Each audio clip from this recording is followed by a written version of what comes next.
càng cái này mà cái đòn rồi la à dạ la thôi cái càng cái này luôn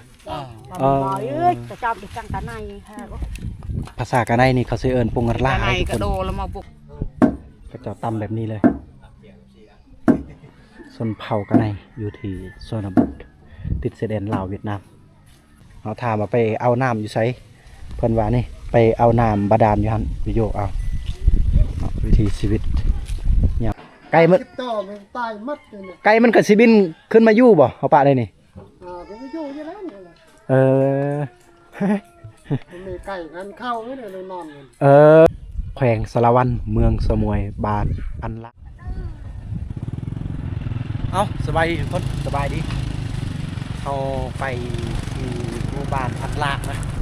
อยู่เมืองสมวยแขวงสารวันนี่ทีมงานเฮาขี่รถจักรโอ้ยวิทย์หรือบูวิทย์นี่ไอ้ว่าเฮาสีขามเอาขามเอ็นซีเลยทุกคนนี่น้ำนี่ถ้ามันฝนตกแล้วก็มันไหลแห้งแล้วก็ไปบ่ได้แล้วก็บ้านนี้ก็เจ้าก็สิค้างคาอยู่นี่ไปเมืองไปแขวงบ่ได้โยเกือบตกเอาบ้านนี้ก็อีกบ้านหนึ่งที่อยู่ชายแดนเรียบชายแด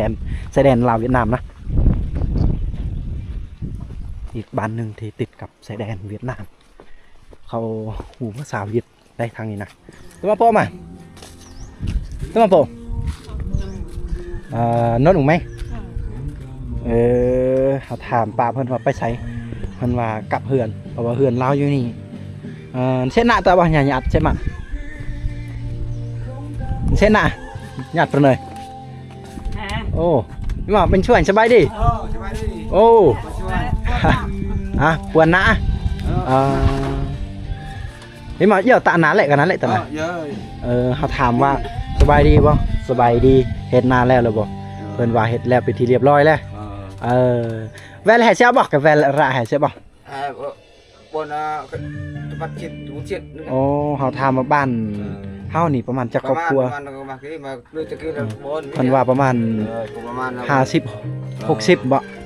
ประมาณ60ประมาณตะปูทิศนะประมาณ70ครอบครัวโอ้ต่างกันไหนแวลแห่เต้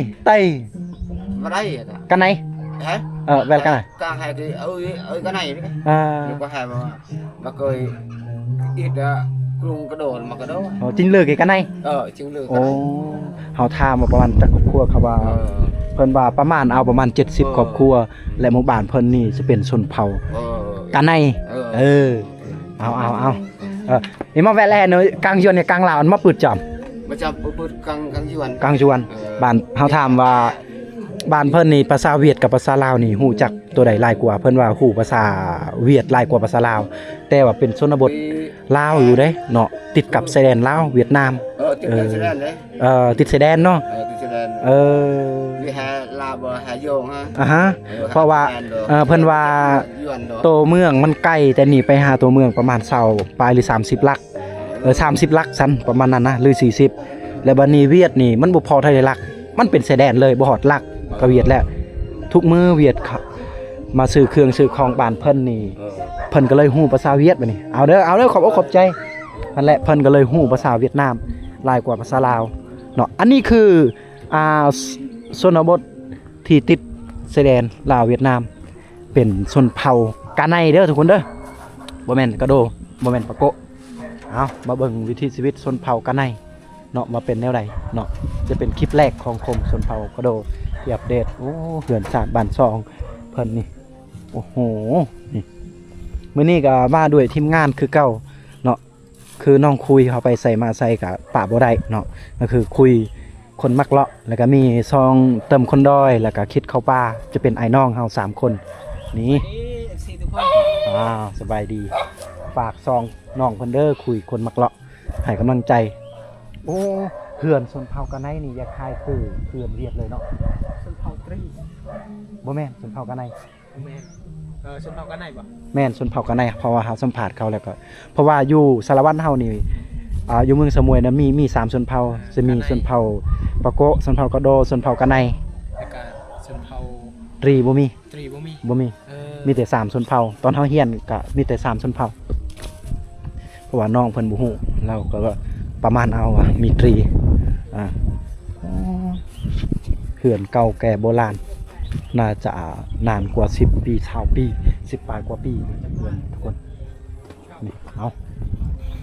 เลาะไปก่อนทุกคนนี่พร้อมด้วยคนมาแต่สวรรค์พุ่นเนาะซอง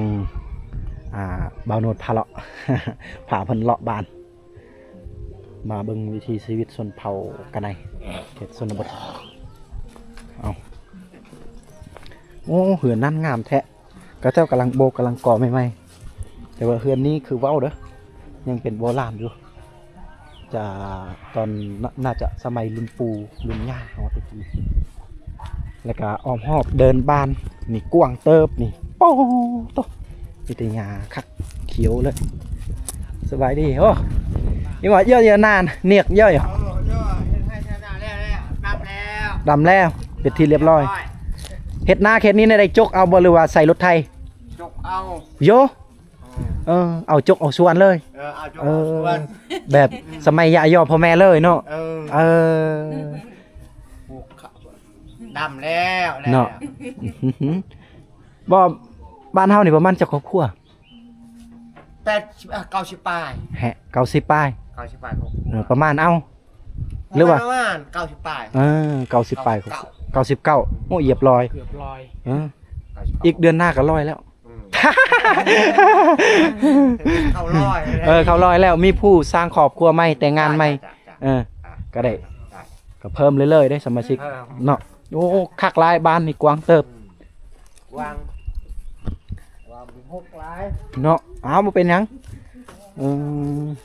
เพิ่นว่า90ครอบครัวคือสิบ่มี99.99%เนาะบ่มีเนาะข้างในเฮือนเพิ่นทุกคนเลยนี่ทางขึ้นเฮือนคือเพิ่นว่าได้มันก็สิ6แหน่จักหน่อยแหละเฮือนเพิ่นนะบ้านเพิ่นนะโอ้อันนี้ก็อ้อมแอมด้วยสังกะสีเลยเนาะก็สิบ่ฮ้อนบ่เด้มุงด้วยกระเบื้องแล้วก็อ้อมแอมด้วยสังกะสี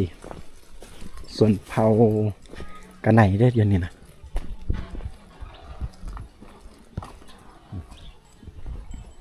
หลายครอบครัวเติบได้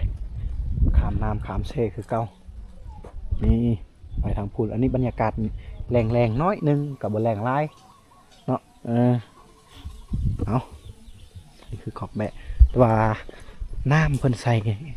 อีหยังอะน้ำโยกเอาเนาะ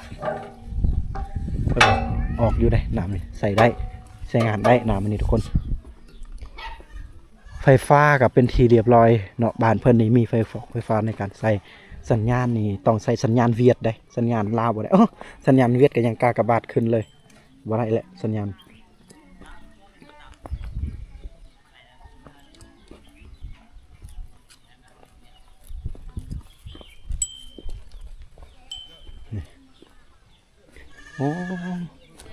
คือว่าเด็กน้อยลิ้นโทรศัพท์บ่แม่นเด็กน้อยเขตชนบทนี่ก็เจ้าบ่ได้วนเรื่องอินเทอร์เน็ตได้มาคณะลูกบ่ข้าเจ้าบ่ได้วนเรื่องอินเทอร์เน็ตเรื่องโทรศัพท์มือถือเพราะว่าข้าเจ้าบ่ได้ใส่นะนี่เอาโอ้ฟืนเพื่อนหลังนี้เต็มอัญญะเลยสุดยอดเลยฟืนอันนี้คืออันบูชาพีหมู่บ้านเพิ่นได้บ่แม่นนะศาสนาพุทธแต่ว่าข้าเจ้าถือเป็นพระบุรุษแบบอย่าคล้ายคือคนเวียดในนี่แหละคนเวียดเลี้ยงแบบผีนะบูชาเพราะมันติดกับแสดงเล่าเวียดนามข้าเจ้าก็ต้องได้ใส่คือกันเลยนะเอาสิเดินไปข้างหน้าก่อนไปพูนบ้านเขามันกว้างเติบและเขาว่ามันหลายครอบครัวเลยเนาะเขาอาจจะนำเสนอหรือว่าพาทุกคนมาเบิ่งมาชมบุคคบนะในหมู่บ้านอาระถ้าเว้าตามภาษากะโดหรือภาษากะไนก็อาระนะก็แปลความหมายกับหมู่คือกันนะต้องได้ถามผู้ใหญ่ผู้เฒ่าผู้แก่เพิ่นแหละถ้าอาระนี่แปลว่าอย่าสะถ้าสิเว้าตามตรงๆภาษากะโดแต่บ่ฮู้ภาษากะไนนี่เขาสิเว้าแนวใดเนาะความหมายแนวใดอาระแต่ว่าภาษากะโดนี่อาระก็คืออย่าสะหัวหรือว่าแชมพู อาจเป็นไปได้ว่าสมัยตะกี้นี่ต้องอย่าซักเลยได้ไอ้ขอโทษอภัยทุกคนผมมัวไป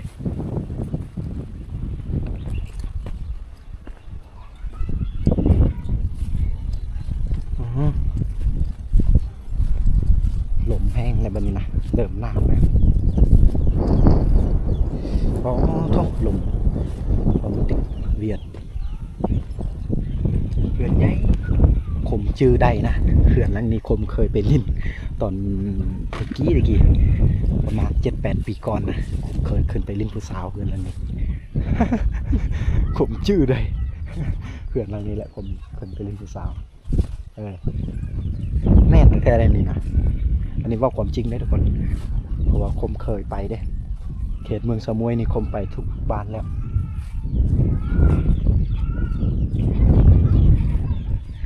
นี่บ้านเพิ่นนี่มีอันนั้นทุกคนมีโรงเรียนเนาะมีโรงเรียนแต่บ่ฮู้ว่ามีโรงหมอหรือบ่แต่ว่าเรื่องอันน่ะวัดวาอารามนี่บ่มีได้เพิ่นนับถือผีบรรพบุรุษโรงหมอนี่บ่ฮู้ว่ามีหรือบ่มีแต่ว่าอันโรงเรียนนี่เพิ่นมีแล้วทุกคนนี่แหละความกว้างบ้านเพิ่นโอ้ยลมแห้งแล้วก็ทั้งหมดในหมู่บ้านแห่งนี้เขื่อนหลังนี้คือเขื่อนที่ร่ำรวยกว่าหมู่ว่าซั่นซะเนาะคนที่หามีกว่าครอบครัวผู้อื่นเขาใช้ห้องว่าแบบเพื่อน2 ชั้นเนาะขายเครื่องอยู่ของตารางเนาะโอ้โหรถจักรเรือมอเตอร์ไซค์หลายคันเลยอันเนี้ยเขื่อนหลังนี้แต่ว่ากายนั่นก็พอเพียงอยู่เนาะจะเป็นเขื่อนของในบ้านเลยนี่เขาเบิ่งโทรโค้งนี่แล้วเขาแลมตามสายไปหาเขื่อนหลังนี้นั่นแหละจะเป็นเขื่อนในบ้านแขวงสารวันเมืองสมุยบ้านอันละเข้าสะกดบ่ได้ตามภาษาชนเผ่าอาระเขาจะสะกดบ่ได้เขาก็เลยเขียนอันละบ้านอันละหรือว่าอาระประมาณนี้โอ้ยมื่อนี้ก็ย่างพาทุกคนย่างเบิ่งโอ้เด็กน้อยย่างเล่นอีสังบ่ได้เบิ่งวิถีชีวิต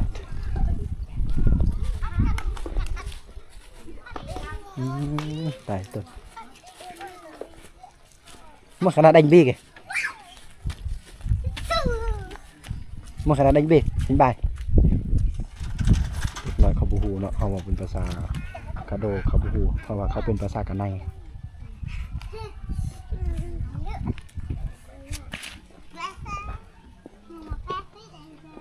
เนาะคนทางนี้ส่วนเรื่องนี้ก็ธรรมดาทุกคนเลย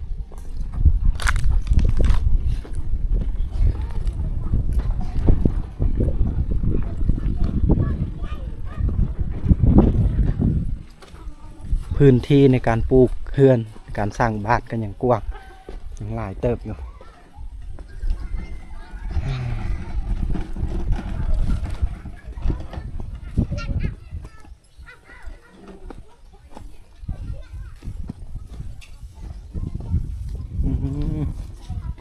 เด็กน้อยข้างในเขื่อนนี่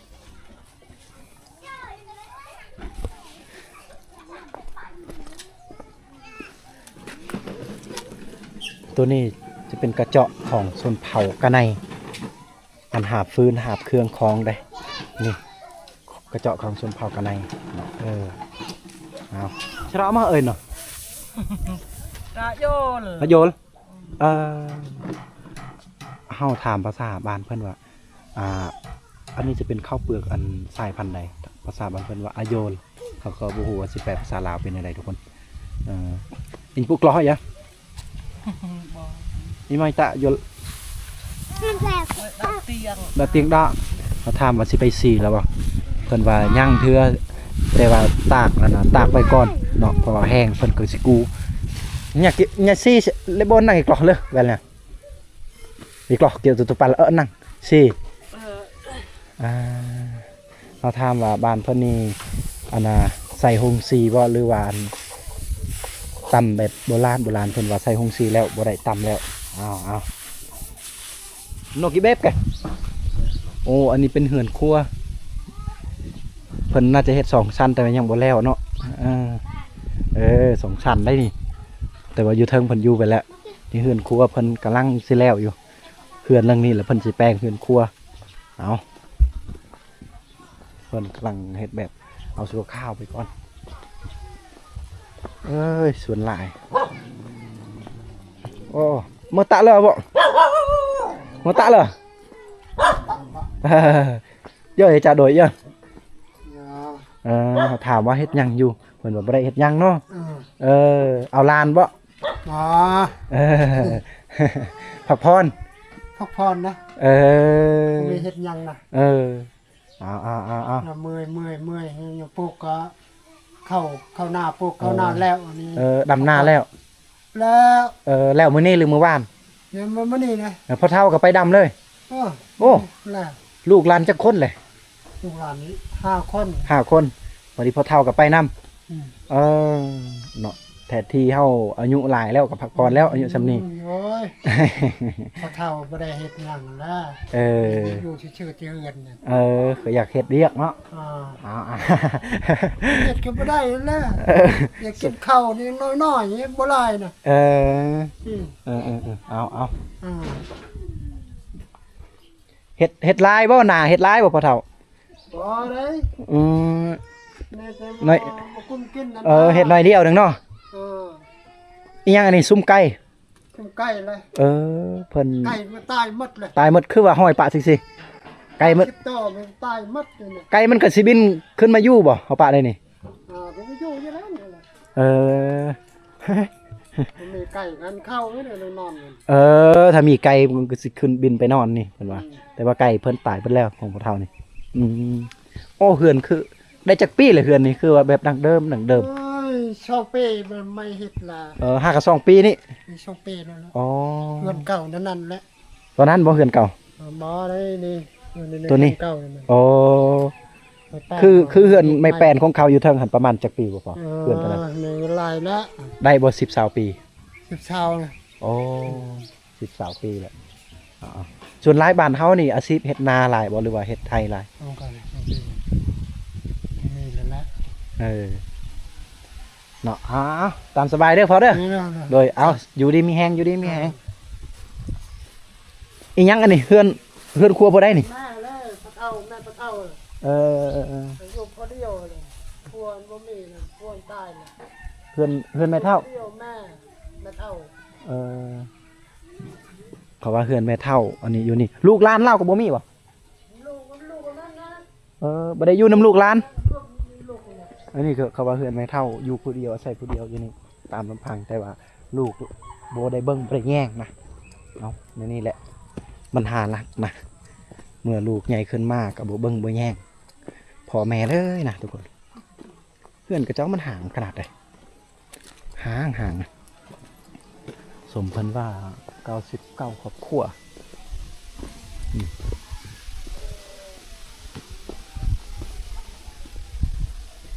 โอ้สัญญาณบ่มีขนาดเฮาใช้ซิมเวียดซิมยูนิเทลแห่งกระเต็กเลยได้บ่มีฮะฮอดพ่อขีดเลยตั้งโต๊ะแล้ว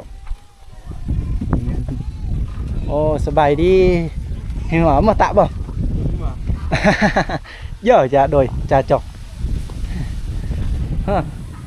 อุ้ยเด็กน้อยเนาะอยู่ในเอานี่ต่อหม้อเพิ่นอันนี้แหละเขาว่าเฮือนสมัยยะยอพ่อแม่พอเฒ่าเพิ่นว่าหลายกว่า10-20ปีเพราะเฮาสังเกตได้จากในการฝีมือในการเฮ็ดในการเจาะในการตอกเฮือนตัวนี้หลายกว่า20ปีเนาะปรากฏขึ้นอยู่ที่บ้านอาระเนาะเป็นชนบทส่วนเผ่ากะไนนี่โอ้โหมานี่แหละทุกคนอันนี้ก็เฮือนนี่มีคนอยู่ได้เนี่ยเครื่องคล้องกับเจ้ากับยุพันแต่ว่าเขาน่าจะไปสวนเรือไปนะสวนไร่อยู่วันเขตนี้ก็เจ้าเห็ดนาเลยเด็กน้อยลินโอ้โหเด็กน้อย โอ้โหเฮือนนี้อยู่จากครอบครัวประมาณนี้เลยน่าจะ1 ครอบครัวละเนาะเฮือนหลังนี้น่าจะเป็นลูกของเฮือนหลังนี้นี่มาอยู่นี่ยายครอบครัวอยู่นี่เนาะแล้วว่าเฮือนครัวบ่เอาเđợi tôi mà cho phụ dịch đợi tôi mà nhà phụ dịch đợi bà đàn kia họ thả màไปเอาน้ำอยู่ไสเพิ่นว่านี่ไปเอาน้ำบาดาลอยู่หั่นไปโยกเอาวิถีชีวิตยามแรงๆกับบ่แรงเด้ยามนี้นะวิถีชีวิตบ้านอาราบทุกคนเด้นี่เอาอ๋อเพิ่นตำพริกทุกคนnhà ia hay vai nhà clock lệ mất clock cái lần tiền đập rèn clock chà bom cầm một thịt một thịt hàng khăn sờ cái lấy bồn clock năng sờ bồn cái clock mấy nó tham vànตำคายว่ากินเองเพิ่นว่าตำกินเองแล้วทำว่าถ้าเป็นข้าวเปลือกเด้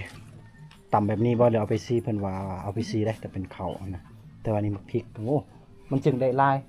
ตำเธอเดียวได้กินลายคาบไหมลายเดือนได้เอาเชนะบ่เนี่ยเชนะ